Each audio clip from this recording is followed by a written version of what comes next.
नमस्कार दर्शकों, बंधन समाचार में मैं हूं आपके साथ ऋचा वर्मा। खबर जिला बिजनौर से है, जहां से हम आपको दिखाते हैं हमारे संवाददाता तुषार वर्मा की खास रिपोर्ट। समाजवादी पार्टी के राष्ट्रीय अध्यक्ष एवं पूर्व मुख्यमंत्री अखिलेश यादव अपने बिजनौर दौरे के तहत आज नूरपुर पहुंचे। आपको बता दें कि पश्चिमी क्षेत्र के 17 जनपदों में सामाजिक न्याय यात्रा निकालने के बाद आज नूरपुर में यात्रा का समापन हुआ।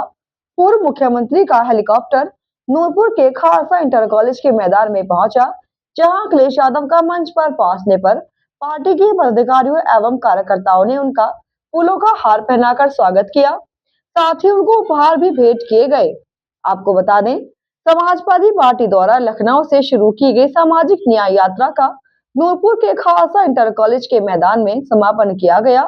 पूर्व मुख्यमंत्री अखिलेश यादव ने सभी को संबोधित करते हुए कहा कि इस सामाजिक न्याय यात्रा में पिछड़े, दलित, अल्पसंख्यकों के हित में आवाज बुलंद करने का काम किया गया है। साथ ही विश्वगुरु की बात करते हुए बीजेपी सरकार पर कटाक्ष किया।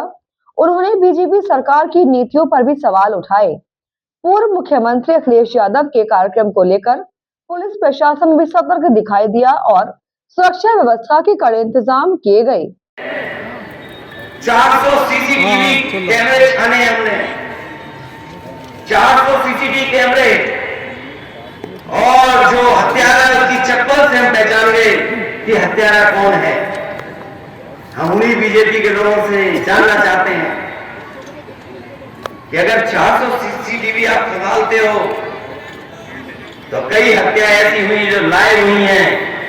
आखिरकार उन इलाकों के आपने सीसीटीवी कैमरे क्यों नहीं छाने हैं? आप लखनऊ राजधानी में घटना हो जाए, 400 सीसीटीवी आप खंगाल रहे हो, आप चप्पल से पहचान ले रहे हो कि अपराधी कौन है, हत्या किसने की है। लेकिन जो हत्याएं लाइव हो जाए, पूरा देश दुनिया देख ले, उसमें अभी तक आपने कोई सीसीटीवी नहीं खंगाला है। कहीं सीसीटीवी खंगाले हो तो बता दो। ये भेदभाव केवल हत्याओं तक और लूट तक नहीं है। हमने आपने सबने देखा है कि मोहम्मद आजम साहब को, उनके परिवार को फंसा करके और बीजेपी के लोगों ने जानबूझ करके जेल भेज दिया। क्या यही बीजेपी का जीरो टॉलरेंस है लॉ एंड ऑर्डर के लिए? क्या यही जीरो टॉलरेंस है उनका कि अगर दूसरे दल का है कोई तो उस पर झूठे मुकदमे लगेंगे, और अगर उनका होगा तो कोई मुकदमा नहीं लगेगा और उसका सम्मान होगा। उसके लिए ना बुलडोजर है, ना पुलिस है, ना कुछ है। लेकिन उनके विरोधी लोग हैं तो उनके लिए झूठे मुकदमे भी हैं और भी तमाम चीजें हैं। इसलिए मैं आप सबसे इस मौके पर यही कहना चाहता हूं, ये बुलडोजर वाली सरकार के लिए हटाने के लिए हम लोगों ने बहुत कोशिश की। 2022 का चुनाव ऐसा ऐतिहासिक चुनाव था, कोई नहीं मान रहा था कि बीजेपी नहीं जा रही है। हम लोगों ने पूरे जोश और उत्साह के साथ मतदान भी किया, लेकिन मामूली वोटों से हम लोग रह गए। ये जिला वो है जहां पर कम वोटों से हार गए। ये बात मैं इसलिए कह रहा हूं कि 24 का चुनाव केवल दिल्ली सरकार का नहीं होगा जाने का। 24 का चुनाव दिल्ली के साथ साथ लखनऊ वालों को भी रवाना करना है। 24 में दिल्ली वालों को और लखनऊ वालों को साथ साथ जो लेकर के निकले हैं, और पीडीए को इन्होंने अपनी यात्रा में शामिल किया है। ये नारा पीडीए केवल नारा नहीं है। हम अपने लोगों को बताना चाहते हैं कि जब कभी भी समाजवादियों को मौका मिलेगा, बाबा साहब भीमराव अम्बेडकर जी के दिए हुए संविधान के तहत हम लोग पीडीए के लोगों को हक, अधिकार और सम्मान दिलाने का काम करेंगे। यही पीडीए है जो एनडीए को हराएगा, यही पीडीए है जो एनडीए को हराएगा। और पीडीए का मुकाबला ये भारतीय जनता पार्टी के लोग नहीं कर सकते। इधर आपने देखा होगा देश के सभी दल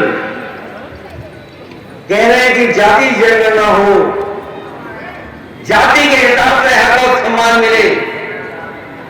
कुछ प्रदेशों में तो आरक्षण ज्यादा मिल गया है, कुछ प्रदेशों में पिछड़ों को मिल ही नहीं रहा है। और जिस तरह से बीजेपी काम कर रही है, ये न हमें नौकरी देना चाहती है, न रोजगार देना चाहती है, और जो कुछ हमें संविधान के तहत मिल भी रहा था उसको छीनना चाहते हैं। इसलिए मैं बधाई देता हूं इनके साथियों को, इनके समाज के लोगों को और हमारे तमाम पिछड़े और दलित भाइयों को, जिन्होंने समझ लिया है कि बीजेपी की सरकार रही तो बाबा साहब भीमराव अंबेडकर जी का दिया हुआ संविधान के तहत जो हमें हक और सम्मान और अधिकार मिलता है उसको छीन लेंगे लोग।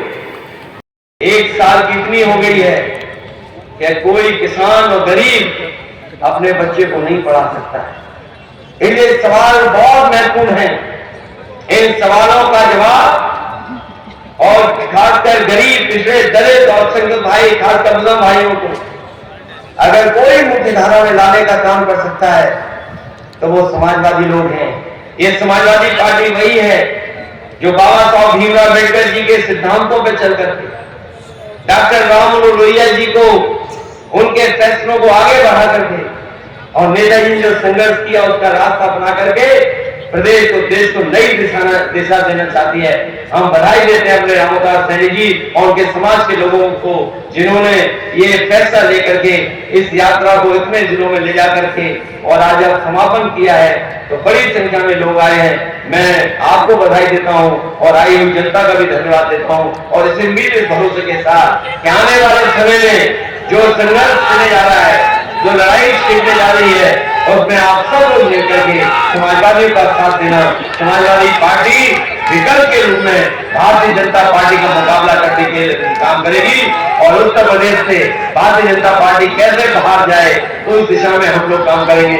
इन्हीं शब्दों के साथ अपने तमाम साथियों का बहुत बहुत धन्यवाद और बहुत बहुत आभार व्यक्त करता हूँ। मैं एक बार फिर अपने सभी नेताओं को धन्यवाद देता हूँ। आई जनता का बहुत बहुत बधाई, बहुत बहुत। और इसी के साथ जुड़ रहे बंधन समाचार के साथ